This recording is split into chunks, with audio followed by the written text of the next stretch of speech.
first time I heard about coaching was when I was in the middle of a very important change in my job in the organization.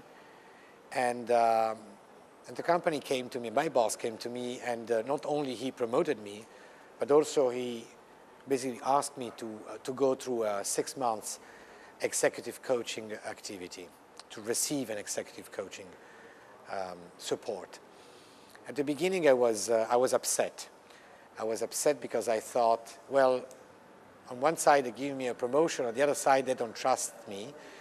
They don't have the sufficient level of confidence to believe that I will be performing according to the new job. And as a matter of fact, when I started the coaching as a coachee, I actually expressed my doubts with my coach, and then we went through a process by which eventually I concluded that it wasn't really a question of lack of trust and lack of confidence.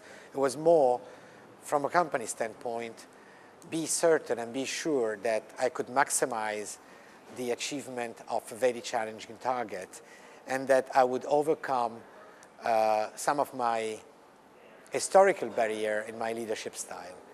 As a matter of fact, that is the main lesson of that 6 months activity, is that not only was I more aware of my, let's say, leadership style and therefore limit, but that, let's be frank here, everybody at the senior level is sufficiently aware of its own limit. But the new and the original piece of that activity was that I was able to overcome some of the limits, that I was able to push the bar a little bit higher than I used to beforehand, and therefore that coaching was a way for me to go beyond my limit. Based on the success of that activity, I thought that transformation in a company, in my company, needed to start from me.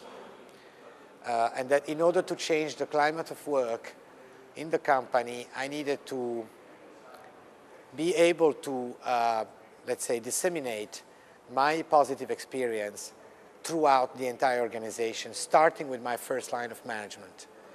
And so what I did and I designed with my executive coach was what we called a new leadership paradigm, a transformational initiative.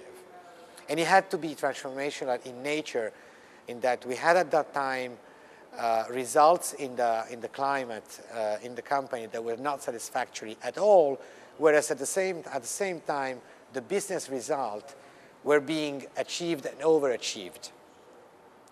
So the first thing that we did together was to put at the center of the attention not only the figures and the results, but the people and the results. And actually the people not only as pure, let's say, instrument to achieve the result, but really the people with their awareness and with their leadership as enabler of the results for the mid to long term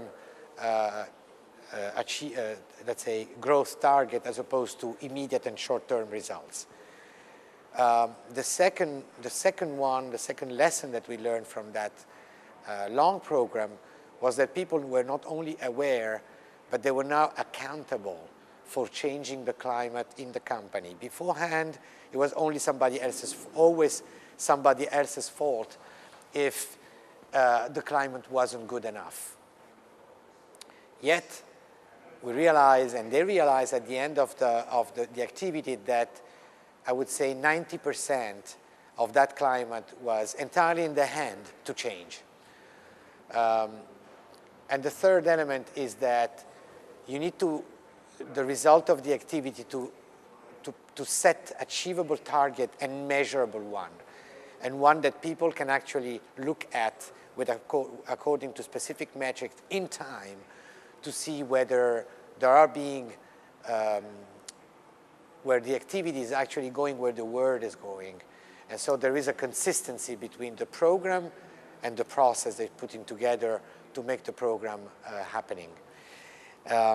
Some of my collaborators used to say it's like the diet. Once you you go into diet, you lose weight, but you can't forget what the diet has taught you. You need to go back to the diet continuously to make sure that you don't gain weight again and again and again. Thank you.